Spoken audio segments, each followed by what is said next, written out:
Ton chiot mordit ses pattes comme s'il cherchait à en extraire un trésor caché.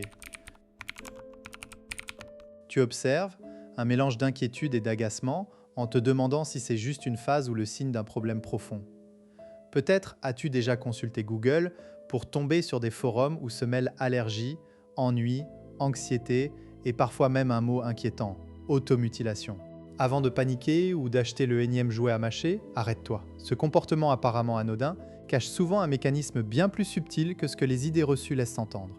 Et si je te disais que la clé ne se trouve ni dans la gamelle, ni dans le panier à jouets, mais dans la façon dont ton chiot perçoit sa propre existence? Dans les prochaines minutes, tu vas découvrir pourquoi ton chiot mâche ses propres pattes et surtout, comment transformer ce signal d'alarme en une opportunité unique de renforcer votre lien. Tu repartiras avec 3 techniques concrètes, fondées sur la science de la cognition canine, pour aider ton chiot à s'apaiser sans se faire mal. Plus question de tâtonner, tu sauras exactement quoi observer, quoi dire et quoi faire. L'idée la plus répandue est que le chiot mâche ses pattes parce qu'il s'ennuie ou parce qu'il a une allergie. Bien sûr, ces causes existent, mais les réduire à cela revient à ignorer l'iceberg sous la surface. La majorité des propriétaires, bien intentionnés, se focalisent sur le symptôme visible, la patte mâchouillée, et tentent de le supprimer. Pommade, cône, réprimande, distraction. Résultat, le comportement s'aggrave, change de forme ou réapparaît dès que la tension diminue. Pourquoi ? Parce que le chiot n'est pas en train de s'ennuyer ou de se gratter par hasard. Il est en train de s'auto-apaiser. Tout comme un humain qui se ronge les ongles ou tourne en rond sous stress, le chiot utilise la mastication comme une bouée de sauvetage émotionnel. Le problème, c'est que cette bouée a un trou. Elle soulage sur le moment, mais renforce le cercle vicieux du stress. Les études en cognition canine montrent que les chiots, entre 8 et 16 semaines, traversent des périodes de sensibilité intenses. Leur cerveau est en pleine construction et les expériences stressantes, même mineures pour nous, peuvent laisser des traces durables. Le docteur John Paul Scott, dans ses travaux sur la période critique de socialisation, a démontré que les chiots exposés à un stress modéré mais chronique développent des comportements de substitution, dont le léchage compulsif et la mastication des membres.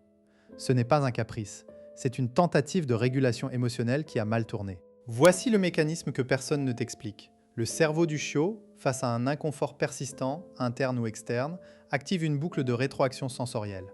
En mâchant sa patte, il libère des endorphines, ces hormones du bien-être. Cela lui procure un soulagement temporaire. Mais le soulagement est de courte durée et rapidement, le besoin de mastication revient, plus fort.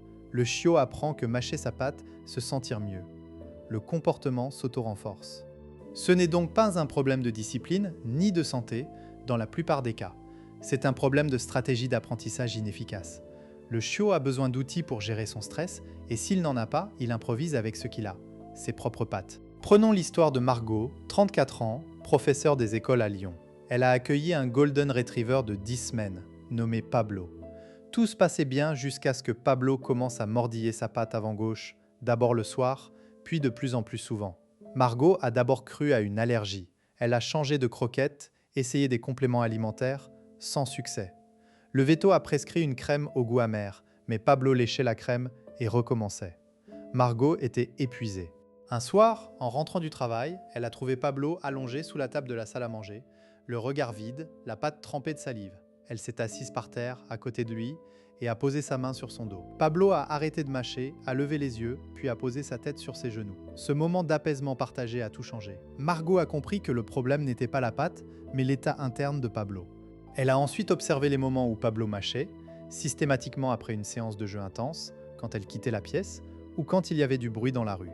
Pablo n'avait pas de méthode pour redescendre après une excitation, ni pour gérer la frustration de la séparation. Sa patte était devenue son régulateur émotionnel par défaut.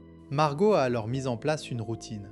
Avant chaque situation potentiellement stressante, elle proposait à Pablo une activité de mastication alternative, un Kong farci, un rouleau en carton refermé sur des friandises, et elle restait près de lui pendant qu'il mâchait.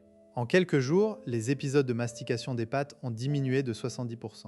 La clé n'était pas d'empêcher Pablo de mâcher, mais de lui offrir un exutoire approprié au bon moment. Alors, comment savoir si ton chiot a un simple besoin de mastication ou un vrai problème ? Voici comment décoder le signal. Observe le contexte. Ton chiot mâche-t-il sa patte principalement après un repas, une promenade ou un jeu intense ? Note le moment de la journée. Le soir est souvent plus propice au comportement d'auto-apaisement, car le chiot est fatigué mais encore stimulé. Regarde l'intensité. Si le chiot mâche vigoureusement, avec un regard fixe ou vitreux, il est probablement en état de stress élevé. S'il mâchouille doucement en somnolent, c'est peut-être juste un auto-nettoyage. Un autre indicateur, ton chiot arrête-t-il de mâcher quand tu l'appelles par son nom ou que tu fais un bruit? Si oui, le comportement est probablement modéré et gérable. S'il ne répond pas, il est en pleine boucle de stress. Il a besoin d'une intervention douce pour en sortir. Les conséquences d'ignorer ce signal sont plus graves qu'une simple irritation cutanée. Un chiot qui mâche ses pattes de manière répétée peut développer des lésions, des infections secondaires et à long terme, un trouble du comportement appelé granulome de léchage. Mais le plus préoccupant est l'ancrage d'un schéma d'auto-apaisement inefficace qui peut persister à l'âge adulte et se généraliser à d'autres situations, aboiement, destruction, automutilation. En revanche, si tu saisis cette occasion pour enseigner à ton chiot des stratégies d'apaisement saines, tu poses les bases d'un chien adulte équilibré, capable de gérer son stress seul, sans recourir à des comportements destructeurs. C'est un investissement émotionnel qui rapporte sur toute la vie du chien. Voyons maintenant 3 techniques concrètes que tu peux appliquer dès aujourd'hui. Technique 1. L'offre proactive de mastication contrôlée. Au lieu d'attendre que ton chiot mâche sa patte pour intervenir, anticipe les moments de stress. Identifie les déclencheurs, bruit, séparation, jeu intense, et 2 minutes avant, propose-lui un objet de mastication adapté. Un cong rempli de pâté, un os en caoutchouc ou une serviette nouée contenant des friandises. L'important est que l'objet soit suffisamment intéressant pour capter son attention. Reste à côté de lui, sans le regarder fixement, et laisse-le explorer. S'il abandonne et retourne à sa patte, ne le gronde pas. Reprends l'objet, rends-le plus attractif, ajoute un peu de fromage ou de beurre de cacahuète, et repropose-le. Exemple de phrase. Tu veux ton Kong? Prends-le, sur un ton calme et neutre. Technique 2. La redirection sensorielle via le massage. Quand tu surprends ton chiot en train de mâcher sa patte, approche-toi lentement et sans le regarder dans les yeux, regard périphérique, pose ta main sur son dos ou son flanc, applique une pression douce et constante, comme une caresse lente, puis glisse ta main vers sa patte et masse doucement la zone qu'il mâchait. Ce contact libère de l'ocytocine chez le chiot et stimule les récepteurs de pression, ce qui peut interrompre la boucle de mastication. Si le chiot arrête, félicite-le d'une voix douce, c'est bien, tu es calme. Ne lui donne pas de friandises immédiatement, car cela pourrait renforcer le comportement de mâchouillage, il associerait le fait d'être surpris en train de mâcher à une récompense. Attends qu'il soit complètement détendu, par exemple, qu'il pose sa tête par terre pour lui offrir une petite récompense. Technique 3. La mise en place d'un rituel d'apaisement post-excitation. Après chaque session de jeu, promenade ou apprentissage, prends 3 minutes pour un temps calme, structuré.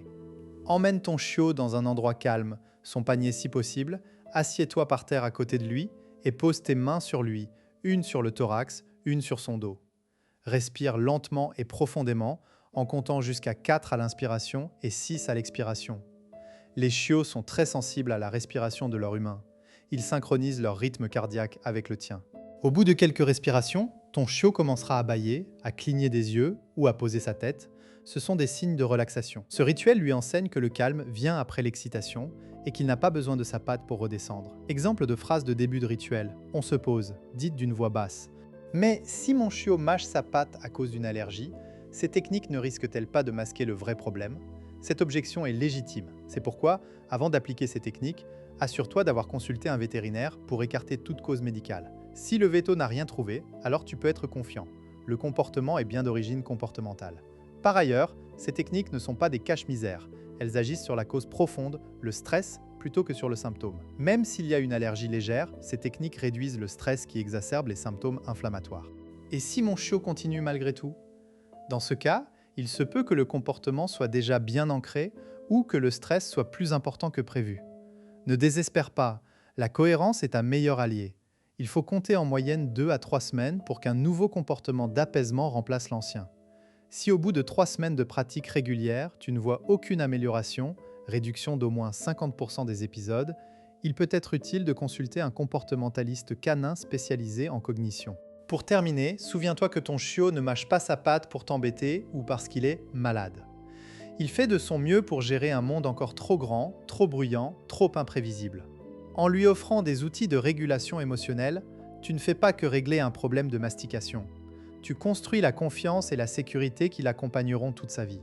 Alors, la prochaine fois que tu vois ton chiot mâchouiller, Ne cherche pas ton téléphone pour googler des solutions toutes faites, respire, observe et tends-lui la main, littéralement. Parce que parfois, le meilleur anti-stress, c'est toi.